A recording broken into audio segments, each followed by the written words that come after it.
Welcome to the Paths We Take podcast. I'm your host, Jordan DeSange.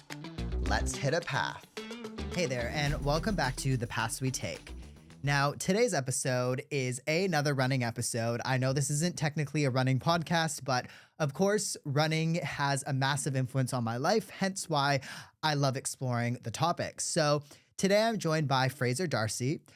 Fraser is a South Australian runner. He essentially talks to us today about his path, his journey with running, his journey with climbing, his journey between trails, road running, kind of him winning races around South Australia, and just his journey up to this point. So we get into the marathon, we get into a few tips potentially for you out there as well, and just his strategies and how somebody at the elite level attacks a marathon. Thank you for tuning in, and let's get into today's episode. All right, let's get into today's sponsor. Most activewear is made to look good standing still, but the Cover House is built for movement. Now, the Cover House is brand new Australian running brand. It is for chasing PBs. It is for training. It is for your first marathon. It is for your first 5K, your first 1K. Whatever it might be, the Cover House is for running. Your gear should move with you, not against you. So the Cover House is built by runners. It is tested by runners, meaning that all of the garments are tested so that runners like it, runners love it, and runners would want to wear it during their training, racing, whatever it might be. Every piece is designed with either lightweight fabrics, super stretchy, unrestricted movement, and just all day comfort in mind. So if you wanted to wear the things all day, you could. There are no distractions, no overcomplicated designs, just performance-driven apparel that actually feels good and looks good to wear too. So visit kova.house, KOVA.HAUS, and you can score yourself some great brand new running gear. They have recently launched. They have a new singlet and a new pair of shorts out currently, with a whole bunch of other things to come over the next 6 months. Thank you to the Kova House for sponsoring today's episode, and I definitely recommend this to anybody listening. So yeah, welcome to the podcast, Fraser. Thanks for coming on, and excited to chat. Yeah, excited to be here. Now, Fraser, the first question that I ask everybody, I just told you that anything goes, and there's no structure, but there is one question that I ask every guest, and that is, if the person listening right now had an autobiography in front of them and it was your story, what are some things that you think they would find in that story? I think they would find that anytime I have a goal or a project, then I eventually get there in the end, and working towards it in a set of processes that I apply no matter what the project is, and we'll eventually get there, make my own mistakes along the way like most people. Yeah. But eventually, if I've motivated enough, I get there, which is the cool thing. Okay. Have you always been that way? Or is that something that you feel like has grown over the years? I feel like the more I've lent into it, it's definitely grown over the years, and more so when I back myself more and go and really know my why towards why I'm doing things and focus on that. And then I'll get to the end of what I'm seeking. And if it gets clouded, then that's when, you start to question yourself. But if I work hard enough and know my why, and then I'll get there. That's what I think it would say. That's a good philosophy, I think. Pretty good way to look at things, really. When it comes to running, because of course that's why I'm having you here on the podcast, what does the biography look like there?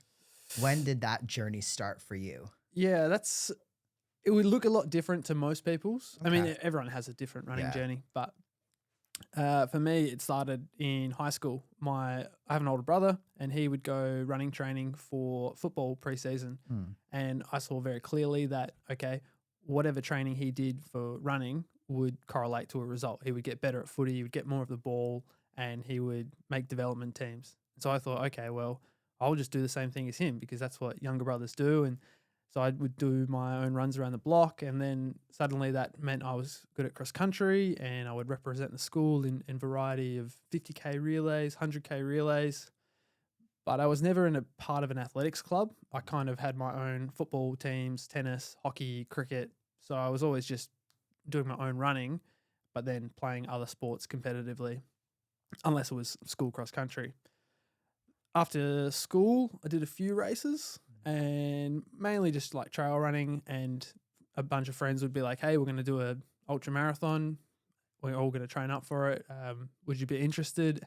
And these were friends that we would do bushwalking work together or rock climbing trips and kayaking trips. So it was just another adventure for us, really. That was something we could train for in our own times and then do the race together. Then a few more years went past and I started getting a bit more serious and I did a road marathon and then I did a few more trail races and then my rock climbing started going off as well. And so I was juggling a few sports at the same time, which is kind of what I did at school, juggled a few sports. And then COVID came through and basically shut everything down, as everyone remembers. And then I had a decision to make about whether I was going to keep training for races that suddenly weren't on anymore or keep climbing. And I could go climbing whenever I wanted still, like you're allowed to go to your national park in COVID. And I was starting to get to a point with my climbing where I was using my running as an excuse for why I wasn't better than I was. So I thought, screw this. I'm going to stop the running for a bit and just focus fully on climbing and knuckle down and really enjoyed my climbing and got quite scientific about my training, which I'd never done before for running or climbing. And then after a year or two of doing that with climbing, I was like, oh, I could actually apply the same sort of, same process to my running training and see where that gets me now. Yeah.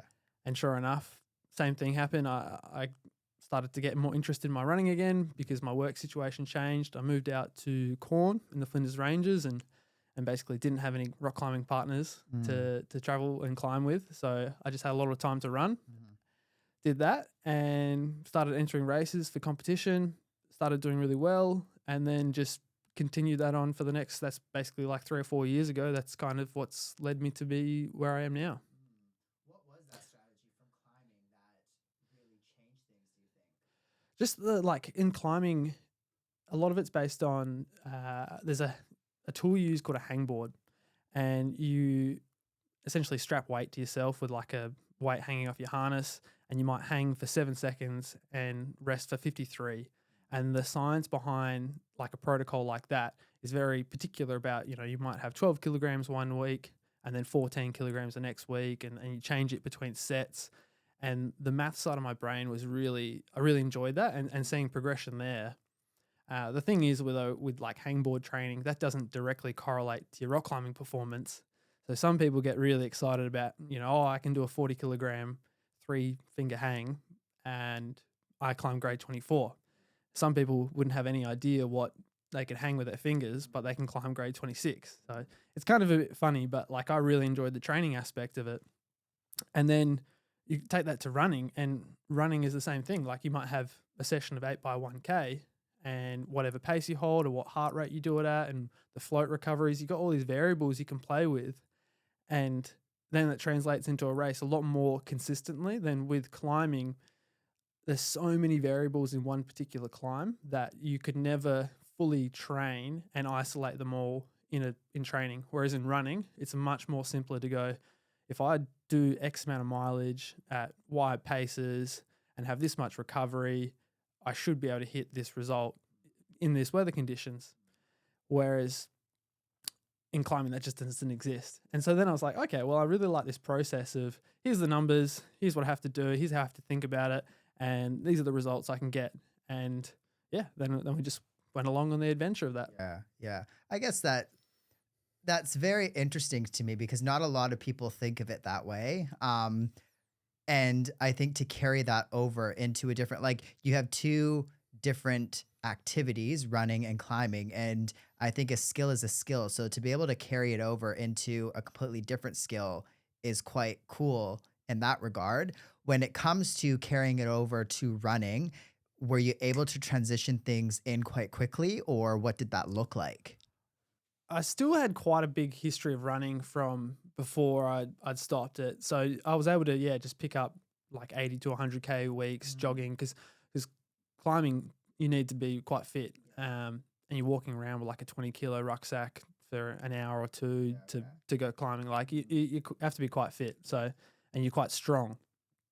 Um, and so transitioning back into running was pretty straightforward. Just jogged and got my volume up to 80 to 100Ks. And then, yeah, I could listen to podcasts about different training sessions and then just experiment with it myself.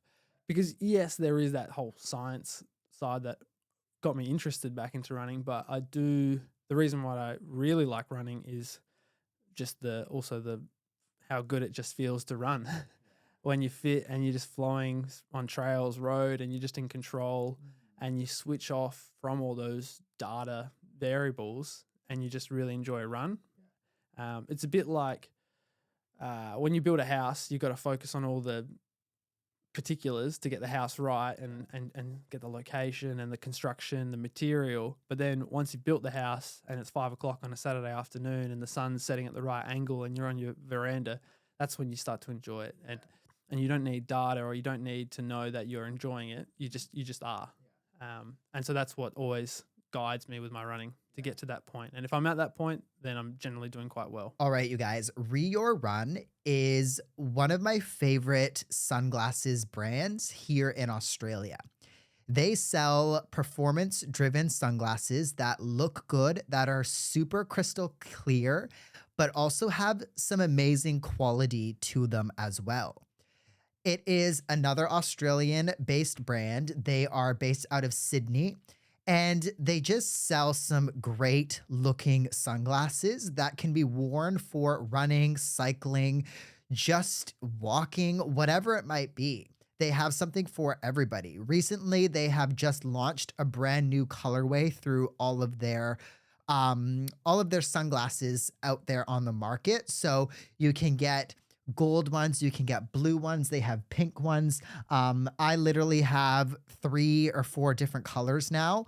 And I have not been wearing anything else for my runs. What I love about the Your Run Sunnies is that they adapt to the changes in light that you go through while you're running. So when you're running, it's so annoying needing to always take off your sunglasses because you're going through a shady part and then you're going to the sun and this and that. These sunglasses are built to adapt to the changes of light so that you can just keep them where they are and not need to have to worry about taking them on, putting them off, whatever it might be. Definitely check out Rio Run. You could also use code Jordan10 to save yourself some money as well. So thank you, Ree, for providing that code. And score yourself some great sunnies. Thank you, guys. You were saying near the beginning that you're quite motivated person. You know, you always have been as well. What motivates you in running, do you think, or climbing, or all of the sport that you've done? It's generally to do something that I haven't done before or go somewhere that I haven't gone before. So with the outdoor ed stuff that I used to do, a climbing is really simple.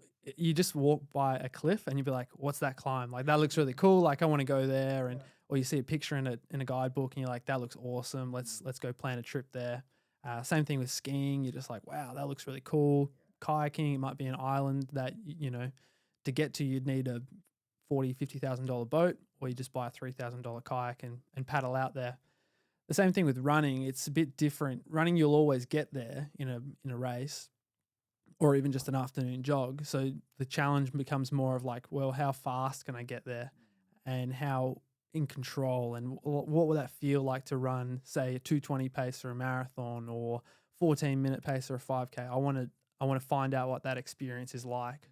And I'm just curious about that. And it could be a trail running race. You might want to do a cool new route, or you might want to do the same route that you've done and just see how fast you can run it and see what that feels like. So that path, you were saying that you transitioned back into running after, after that climbing transition, basically. Where did the path go from there back then? From when I got back into running, I was working out at Corn as a lifeguard temporarily for the summer, and I was meant to go back and work on a school camp that I've done quite a lot of work for. COVID stuffed up some of the work that year, and I had to make a decision between whether I was going to go back and then jiggle around all my calendar for work, or whether I was going to stay up in Corn, keep enjoying my lifeguarding work and training whenever I wanted, and do that instead, which was a tough decision for me because I really enjoyed the work that I was doing in Outdoor Ed, but I also enjoyed the freedom and flexibility that I had found for myself. So probably can tell where the story went. I said no to the Outdoor Ed work, and I kept doing the lifeguarding. And I was a bit like angry at the situation that I had to choose. So then I just got into a couple of local trail running races and just took my anger out on that, and really just I won both those races. And I did those races to qualify for a local race that was a 50K around Melrose, around that. And as the year went on, I just kept on doing more and more local races because once you start winning, like it's pretty contagious. You're like, oh, I want to do more of this. I want to see if I can beat this person, or I want to, there's a series that Trail Running SA have, and I thought, oh, I'd like to see if I can win all 4 series races. And then from there, that was a whole year of basically trying to win as many races as possible and do as much training. The next year, I was working as a lifeguard one day, and I get this message from a random phone number saying I should do this race in Melbourne, and then I should do this race in New South Wales, the Australian Mountain Running Championships. I didn't know this person, and they had been passed my name by someone in South Australian running, and they said, oh, I think you should encourage this person to do some more interstate races because they're currently beating people in South Australia on the trails. I hadn't raced on the roads at all at that point, and so, there's a lot far better runners than me on the roads at that point in time, and still. Anyway, I get this message when I'm working as a lifeguard, and I go, you know what, like I can get that weekend off to go to Melbourne and do the race. I've got family, friends over there that I can stay with. That'll be a cool new experience to just see where I stack up. I go over to Melbourne, stay with my family, friends, do this race, and I win it, which was pretty unexpected. I come back 2 weeks later, I go over to New South Wales for the Australian Mountain Running Championships, and the same thing happens. I'm leading the race 5 minutes into it, and I'm thinking, geez, I'm either going to blow up here and everyone's going to catch me, or I'm going to run away with it and be the Australian mountain running champion. And they did catch me at one point, and then I really questioned how well I was going to go, but I was lucky to hang on and won the race, which then really gave me a lot of confidence, and it also gave me a spot on the 2023 World Championships team. So that was a pretty pivotal moment where, having backed myself to focus on my running and focus on my own training, and then do a couple of races, win them, get a spot on the world's team, and go, right, I actually am doing pretty well at this. And that was just an awesome, I really remember the drive back from that race. It was like a 4-hour drive back to Sydney, and I was just like, I can't believe it actually happened the way you would have dreamed about. And that was really nice. And from there, I just kept building, and it's always just been about finding the right race or the right environment for me to challenge myself to a level that I think I would like to get to, but I'm just not sure. And not every time it has gone well. I went and did those World Championships, and I didn't have a great race, and that was an awesome experience though, because it was wow, you just don't get that in South Australia. And having that experience over in Austria was awesome, and probably one of the best things for my running. And so then when I went 2 years later for the 2025 World Champs, I was again better for it. And I'm always progressing as a runner. So Why do you think you leaned towards trail running? Was that something that you've always just did, or what's trail running give you, I think? for me, there's 2 reasons.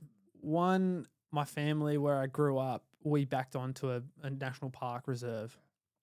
So my regular daily run would be through trails, or I would drive up to Belair National Park and it would be an hour run over trails. And so I was running 100 Ks a week on trails, and I wouldn't think anything of it.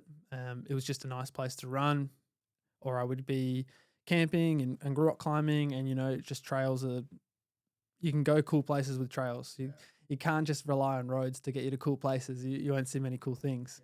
The second thing is the book Born to Run was a very big motivator for me, maybe when I was 18, 19.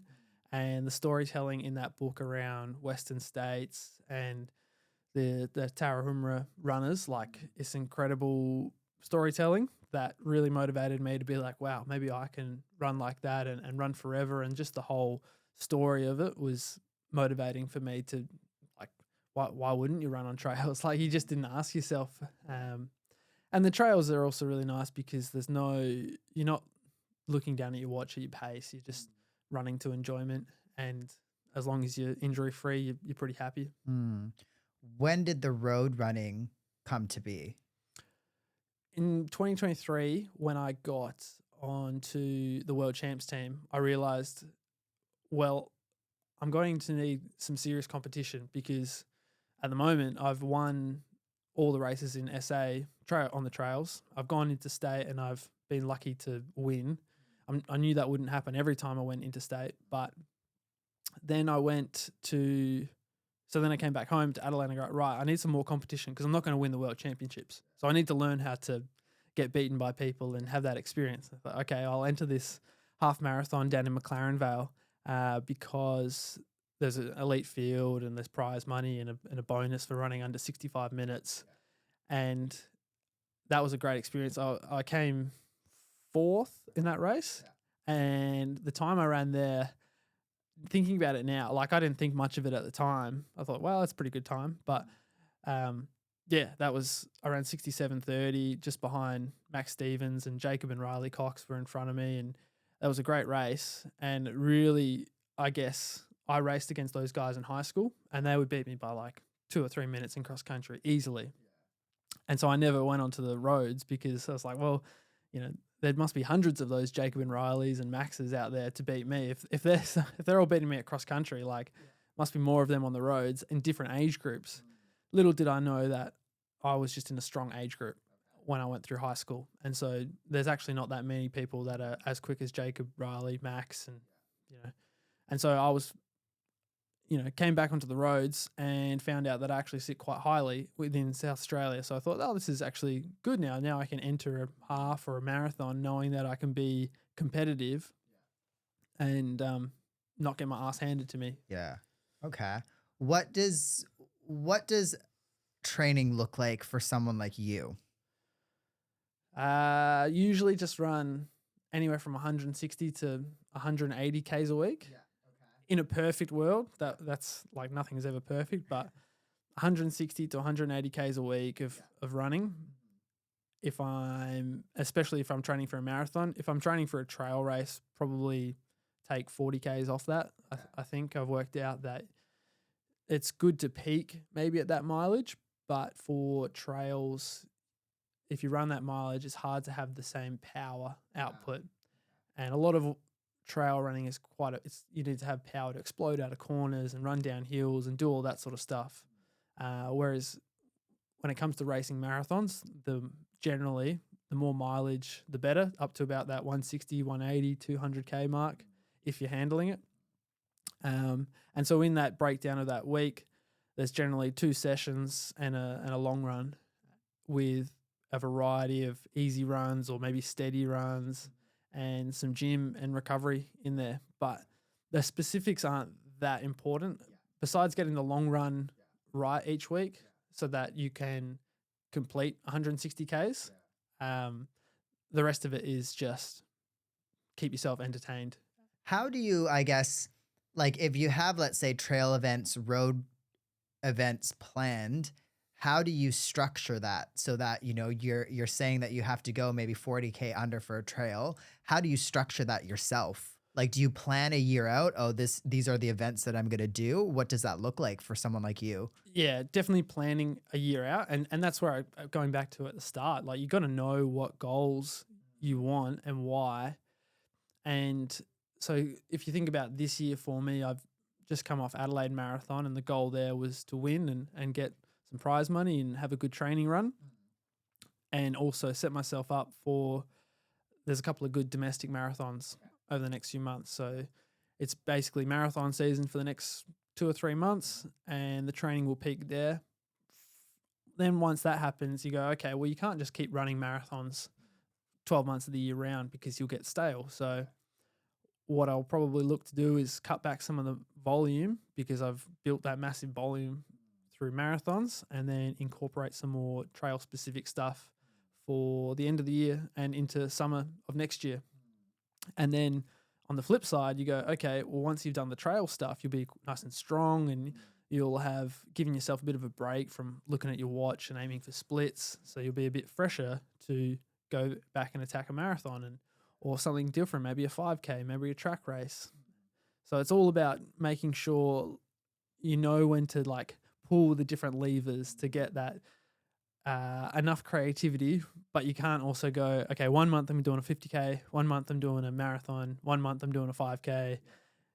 It has no flow. And so you've got to create that sort of sense of flow that I think probably only yourself really needs to understand. And once you've ticked that, then like you'll enjoy your training and you'll enjoy your racing. It doesn't have to make sense to everyone, but it makes sense to me. And yeah, in the past I've gotten it wrong, but you know, I'm the only one that has to live with myself. So it's like, doesn't matter. Like, yeah. yeah. What would it look like as a coach? What would it look like for somebody else though? Like somebody else who isn't training to compete, is looking for maybe, because marathon, like you were saying, marathon season is ahead of us, really. You have somebody out there that's running their first, second marathon to finish it, to maybe get a PB. What do you think, like, how do you think it differs from a person like that versus what you're striving for? Everyone is different, but the general person, I would recommend how I sort of got into it is do a 50K trail race first. Go have fun. Go, like, you'll get a marathon in the way, but go spend 6-7 hours running along a trail. The volunteers are awesome. Build up to it with some 20-30K trail races, but anyone can do that, and you can walk some butts. You tick that off maybe after 3-4 months of building up to it, or maybe a year of building up to it, however long you need. And then you go, right, now I've got the body that is capable of running a 50K trail race. I'm going to go and see how fast I can run 42Ks on the road, because anyone can just go out and run 42Ks. 6-hour marathoners, 7-hour marathoners, we'd all be surprised. But the marathon itself is only the marathon if you go and do it properly and race it. If you're just going out to jog, and if you're a 2:30 runner and you're going to jog a 3:30 marathon, that's not really a marathon. You've just jogged 42Ks. So I think there's benefit in some of the trail races that exist now of just jogging a 50K, completing a section of trail, and then going, right, let's now sharpen up and do a marathon and actually commit to racing a marathon for 42Ks and finding out how well I stack up. That's how I would structure it. And then after a marathon, then I would rest for, 3 or 4 weeks, and then start to slowly build up again and maybe hit some PBs in the 5K, 10K.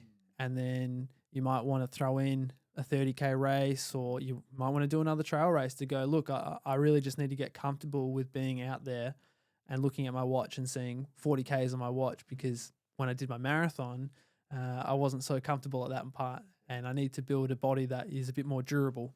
Yeah. For you, was it always when you got into road running, was it marathon, or what? Why that event for you, I guess, is what I'm trying to get at. Yeah.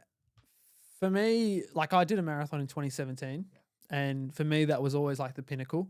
Like, I like a 5K because it's park run, but a 10K and a half marathon don't really evoke that same mental imagery of what a marathon is. You see some of the storytelling around a marathon with the Olympics and just these famous events overseas, just what happens to people's bodies in a marathon, because you need to have that sense of grit and resilience that you don't need to rely on so much in a 5K, 10K. So that's why I like the challenge of a marathon the most, because if you get it right, then it feels great, it feels awesome. And if you get it wrong, then it feels terrible. And so having that risk of having it go wrong and being prepared for that on race day, but still, doing everything you can to control it and challenge yourself, it's the reward is so much better. It's that classic like risk reward profile. You get a 5K wrong a little bit, you may be 10 seconds slower than you want. 10K, you may be a minute slower. A marathon, you could blow up by 20 minutes. But there's no shame in that for me, because it's like you've committed to the training, you committed to the race, and yeah, sometimes you just got things wrong, but you only know that once you commit. For you, when it comes to behind the scenes, so when you are training, you're putting that 160, 180K in. Behind the scenes, when it comes to niggle management, when it comes to maybe injury prevention, what does that look like for you? For me, sleep is the number one, and trying to like have a very stress-free life. Last year, I guess my best marathons were when I wasn't doing much during the week.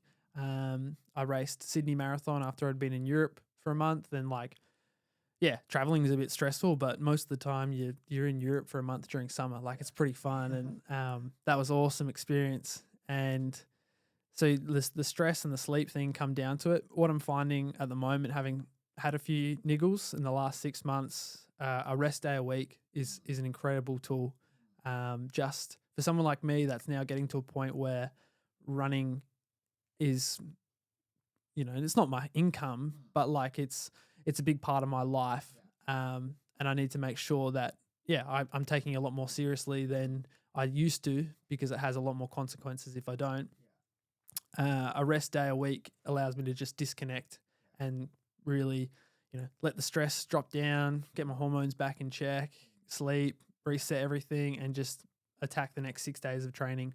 The same way I used to attack 7 days of training when I was a little bit younger. But yeah, the rest day is a key for me now. Eating enough food and sleeping, and just enjoying your training.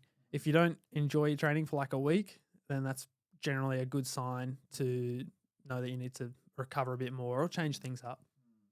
When it comes to, you were talking about like peak and everything. So the person that is going out and they're running their marathon, what does peak look like? So maybe if you can describe that through a training block, and what things look like leading up to a marathon. So when should somebody start planning, for example?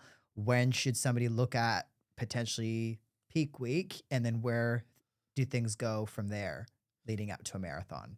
Generally speaking, because everyone's different. Yeah.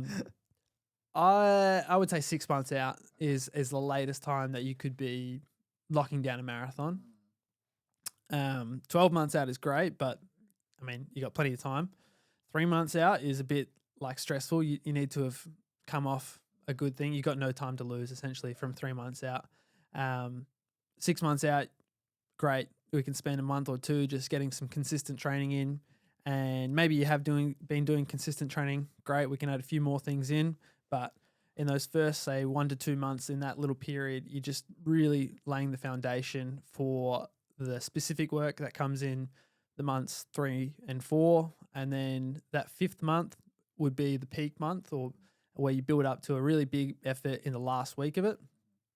And for most people, that would look like a half marathon or a 30K effort.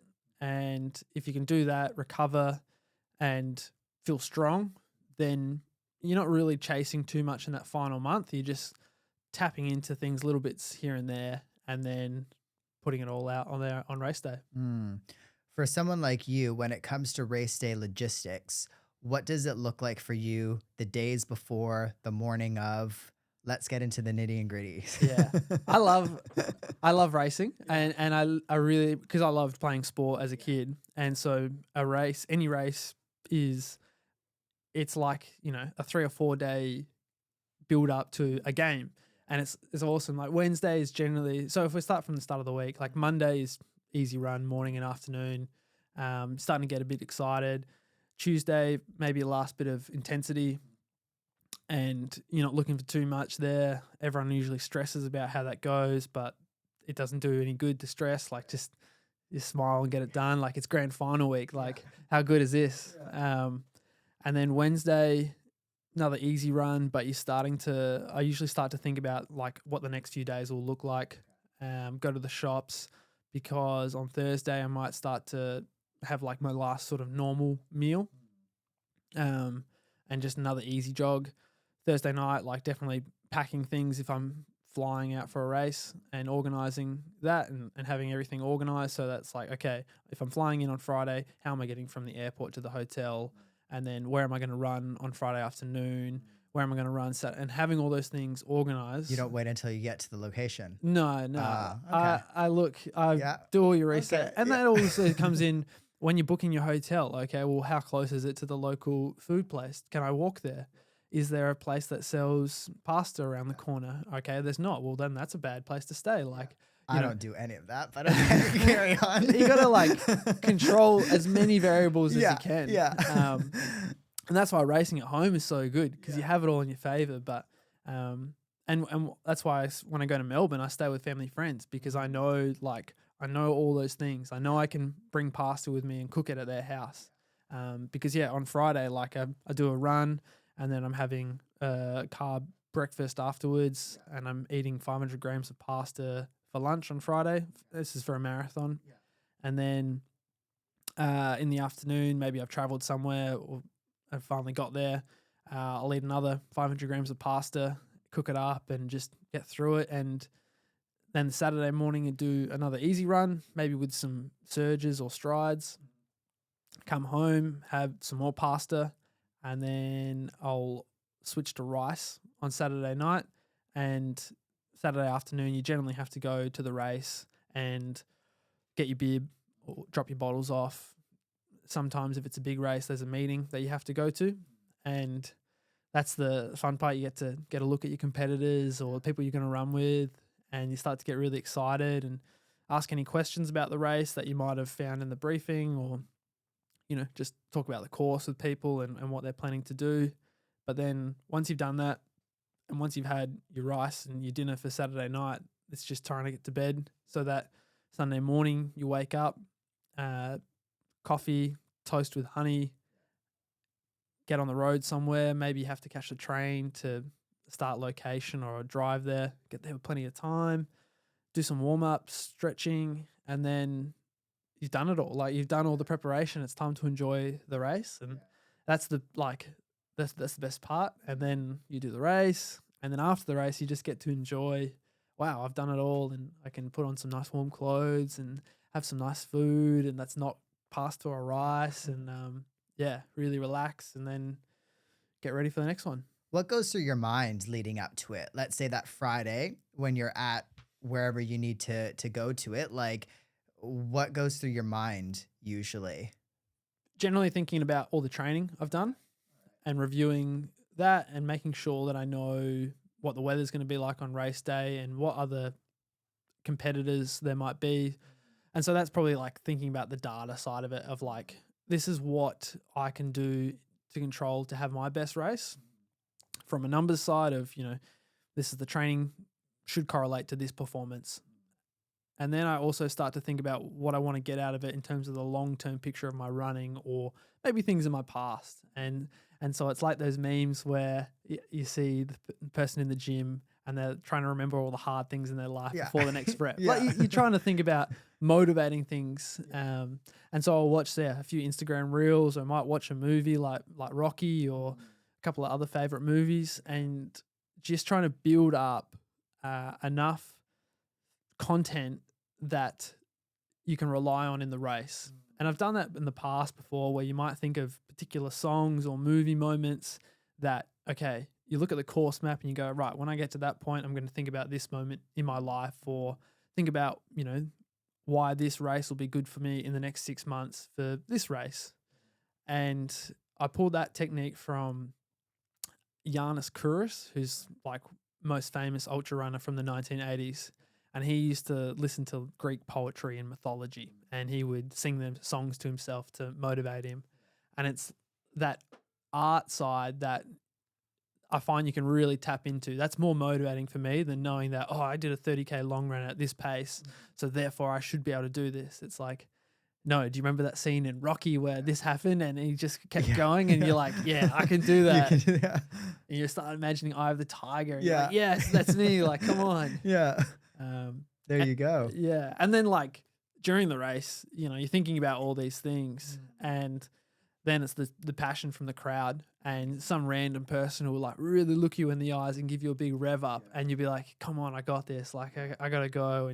And yeah, I love that part of it too. Because sometimes if you do enough planning beforehand and enough thinking, then during the race you don't need to think and you just run. Yeah. I think I think like the crowd, it can be quite electric too. And that's probably a difference between a marathon versus maybe a 5Ks. I think sometimes you don't have that crowd around you, and it's a different feeling sometimes as well when you're in the two different events basically. When it comes to that start line though, what's going through your mind right then? Like 30, 60, a couple 5 minutes, because you're probably out there at the start line a bit earlier. What's going through your mind leading up to that? I'm just trying to relax. And that's probably a good time to not lean into the crowd so much. Yeah, just definitely trying to relax and you get through the first K and just build into it from there. So on the weekend, I was really just thinking, okay, get the first K done and then you got 41 to go after that. And you'll basically get on a roll.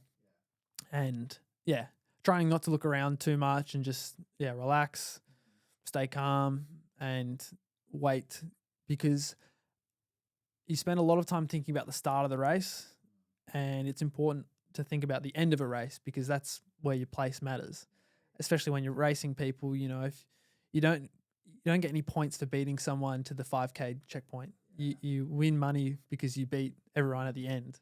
So that's kind of what you're thinking about, you know, just like wait till the very end to pull that final trigger and that crowd energy. When it comes to strategy, like, you know, when let's say you have somebody that you're coaching and you're trying to educate them through, let's say, a heart rate spike or adrenaline or whatever through a marathon, like what are things that people need to worry about when it comes to like going too hard out of the gate or whatever it might be, strategy through a marathon to get them through? That's a tricky question. I guess someone like me who goes hot right out of the gate, like what would somebody, because I think that's a common thing, what would somebody like that need to really focus on? in the past, I've given people like a speed limit, like don't go faster than this. And so having that, as opposed to, I think a lot of people get, okay, if my marathon pace is 4:17, I need to hit 4:17 at the first K or else it will be complete failure. And that's not the right way to go about it. Like that's the end outcome that you want. Yes. But I used to do that as well. You go off and you think, looking at your watch every 30 seconds, like, okay, I'm at 4:15. Like, okay, this is good, but like maybe I want to get to 4:13 just to give myself a little bit more leeway. It's like, no. So having a speed limit. So even if you say your goal pace is 4:17, your speed limit for the first K might be 4:20. So do not go past 4:20 per K and just get to the first K. And then, okay, we get there and have a look and then maybe stay at 4:20 per K for the first 5Ks. I've used that before. I've also used more just general things of like someone who we didn't work on a pace. I just said to them, like, imagine you're getting up in the morning and you're sort of stumbling around the morning and then you put the kettle on and you boil the water for the coffee. That's how I want you to approach the first 10Ks. You just stumble through it like you're barely awake. And then from 10 to 20Ks, that's like you're drinking your coffee. You haven't quite hit the coffee, hasn't got the bloodstream, but it's, having something that people can mentally reflect on has worked for me in the past as a coach. But the great thing about being a coach is that everyone gravitates to things differently. So some people might be like, nah, I don't drink coffee. That doesn't work for me. Yeah. Some people will go, oh, no, I can't use the speed limit thing. So you have to find a different approach for everyone. But they're probably just two things that I've used in the past. Yeah, those are good tips. Yeah, because I think it's hard too sometimes. Like when you're first starting your first 20K, like, and it feels good, you just don't know what 35 could feel like sometimes. And like you were saying, if you're really on your watch 24/7, 417, 417, like it can add up real quick sometimes, really. What watch are you using for it to say 417? Yeah, I'm wearing a Sunto, Yeah, okay. but like you really got to go off Yeah, like the time yeah, because yeah, everyone's watches will be out, so you're yeah, just looking at the K marker, and yeah. then yeah, sometimes the K markers are wrong, and you're hmm like, geez, what time are we doing? Yeah, yeah. When it comes to nutrition, what works for you? Because that can be quite individual as well. What works for you usually? I've been using a mixture of gels and drinks from Bix, which is an Australian brand, created by a friend of mine, which is really cool. And yeah, like he's got some good gels and drinks that have a high sodium content in them. And historically, I just used to put out a 250 ml pop top with Staminade in them, and that was fine. But I would have to sometimes load it up with like a hydrolyte tablet for a little bit extra stuff. Whereas now I just use the Bix stuff every 5Ks, have a bottle, and then sometimes I'll go a gel, and that might be at like 10Ks or 20Ks or 30, but I'm having a drink at every 5Ks. Uh, Sometimes I'll even like just tape extra gels to my drinks and just carry them with me so that I have backups. Because every now and then, for some reason, you can't get to a drink station or the drink's not out there when you thought it was, or you drop a gel. I've had that happen to me in a race, and I had 2 gels on me, dropped one, and it was like, it doesn't matter. I was only ever going to take one. So What did your last 6 months? So you were saying that you're coming off an injury. What does, I guess, getting back onto the scene look like for you when it comes to racing, running, that kind of stuff? I had to first get like pain free. So I had an Achilles niggle that then turned into a upper leg hip issue, and all because I was trying to rush things. And so first of all, I had to get pain free, and I had to sort of make sure that I had everything else in order off away from running, because I was finding that things that weren't running were starting to affect my running and my recovery. So I had to think about them and make some changes so that I could enjoy my running the way I used to in corn. And once I did that, then it was just about building back the volume in a way that I would be encouraged enough to not rush it, because I have a tendency to overdo things. And if I don't have a built in sort of method that I trust in, I'm just going to rush it. So I created a little plan for myself that had, all right, we're going to do 6 days a week for 6 weeks.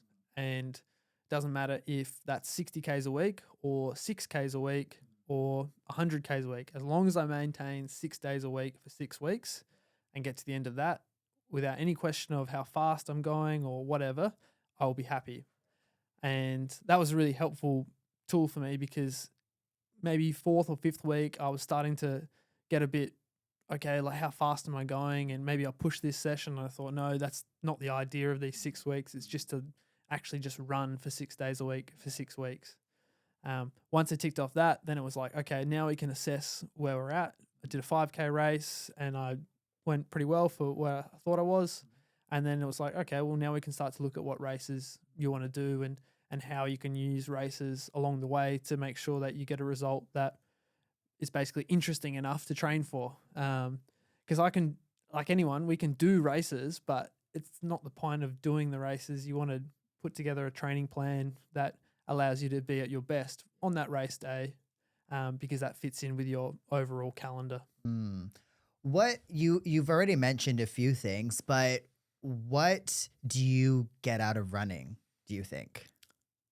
The main thing I get is feeling really fit and healthy and enjoying having something to do from 6:30 till 7:30 in the morning and from 4:30 till 5:30 in the afternoon, and that feeling of being unstoppable on the weekend and just moving through terrain and feeling breathing and just sweating and just really in control. That's one thing. And then the other thing is it's almost an element of like when you play Pokemon, you work through the region and you collect different gym badges and you level up your Pokemon and you take on the Elite Four. And there's a sense in running where it's like that. You get different PBs, you make a state team, you make a national team, you win a race here, you get some prize money, and those are all just really cool elements of part of the running game to like to to chase different things. And everyone's game is different, and that's the really cool thing. You can compete against other people, but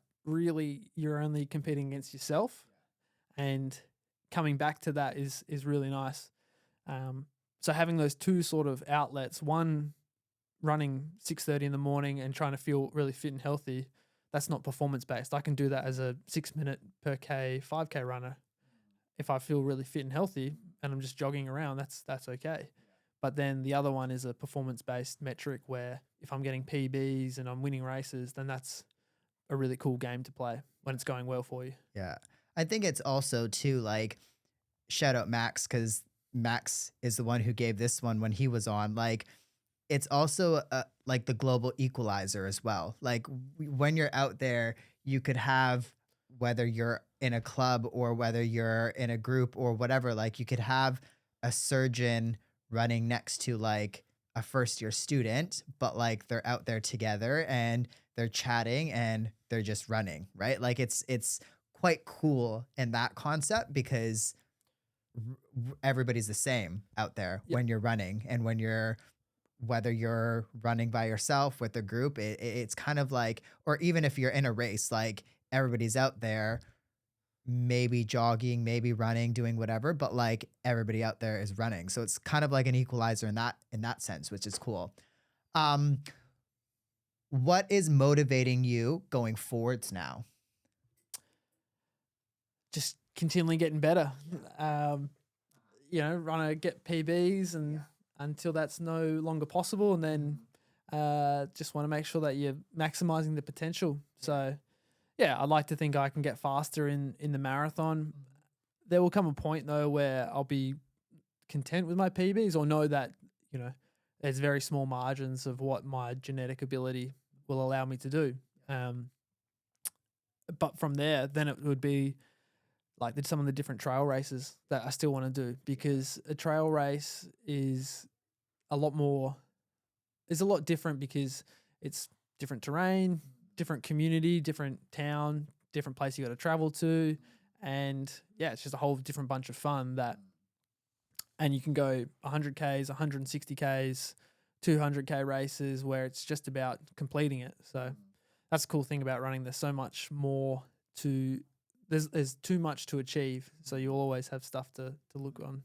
I think like running has boomed in the last few years ever since COVID. I reckon it's hit that peak now. Like I don't know that we're gonna have a spike like we've had in the next couple of years, really.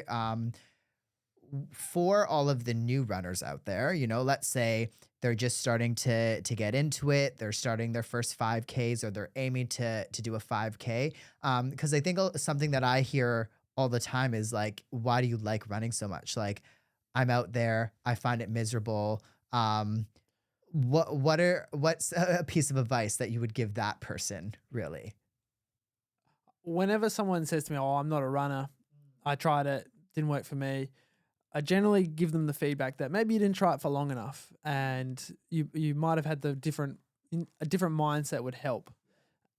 Because I know that even if I get injured and if I go for a run, I'm not going to like that. Like it's going to feel clunky and horrible. The joy of running comes from when you find, like any activity, when you find consistency in it and control, and you've allowed yourself enough time to build that up. And I think beginner runners don't quite get that opportunity. And I think it's going to be a bit more difficult in the future because there's so many things that beginner runners now get thrown at them, like run clubs and running groups and new shoes, and you got to have this watch and you got to do that, and it's not that hard. Like you can just go out and run and just have your own relationship with it, and if you get that sorted, then you can introduce all the other things. But allowing yourself to get that consistency, and it'll take like any habit 3 or 4 weeks to build, and if you approach it with the right mindset, 99% of people will find a way of running that works for them. And that will be different for everyone. And that's, unfortunately, we compare what we do to everyone else. And so generally, if you think, oh, I'm not having fun because it looks like all those people are having so much fun and I'm not having fun, therefore running's not for me. And you go, well, that's probably not how it's actually going down. Yeah. Yeah. You hit some interesting things. What are you doing footwear wise? What are you wearing during the week usually? So I'm lucky enough to be sponsored by ASICS now. And I'm wearing Nova Blasts and Super Blasts for my training runs, and just having a mixture of them and rotating between them. When are you gravitating towards the Nova versus the Super? Nova when I'm running, I don't know, 4:30, 4:40. Super Blast when I'm feeling a little bit more excited, 4 minutes, whatever. Generally, if I want to slow myself down and keep it an easy run, I'll pick the Nova Blast. And then for racing, Meta Fuji if I'm on the trails, and then the Meta Speed Sky or Edge if I'm on the roads, and also for sessions. What's coming up for you? Do you have your next year planned already, or are you in the planning stage? I have planned to race Gold Coast Marathon, so that's middle of July, and then Sydney and Melbourne Marathon are both on my radar. And depending on how Gold Coast goes, I might race one of them particularly hard or just both of them or something. And then at the end of the year, I'd like to do a 50K trail race again and then do a few more trail races over summer. And so, follow that plan that I alluded to earlier of like doing a couple of marathons, and then I'm going to change it up and go into the trails. Do you stick domestic or international? What's it like when you pick stuff? For me at the moment, just domestic. But I am definitely, when I was injured over the summer, I thought, okay, I really need to make sure that I do a major international marathon, because I'm going to get to a point where I'm mid to late 30s and maybe life's different for me and I don't have the time to commit to it anymore, and I'll regret not doing a major marathon. The trade-off for me is that it costs a lot to get overseas, and there's also an opportunity cost. If you do a major overseas marathon, then you're generally missing out on a domestic marathon, and I love participating in them. So I've sort of got, like, I haven't done Gold Coast Marathon yet, and I've only done Melbourne Marathon once. So I know once I've done them a few times, they will wear off in terms of an excitement thing, and then it'll be, okay, I might go do a race in Japan or America or Europe. Yeah. To the person listening right now, what is either a takeaway, piece of advice, or just something that you want to leave them with? Enjoy your running. And if you've got that simple metric down pat, everything else will work out for you. If you're not enjoying your training, change it up. There's no harm in, if you're not, you don't like the session your coach has given you, or you don't like the session, just do something fun. Go put on some music and run around the block. Not everything has to be perfect, and not every run has to be, oh, this is an easy run, so I'm going to keep it easy. Just run and listen to your body and enjoy it. And if you have a bad run or a bad race, it's not that bad. Like, there's always going to be another race. No matter what you do, the sun will always come up, and there'll be another way to spend your money on a race fee. Awesome. Thank you for coming on the podcast, Fraser. Thank you for sharing. Spending the time with the listener today. No worries. Thank you, Jordan.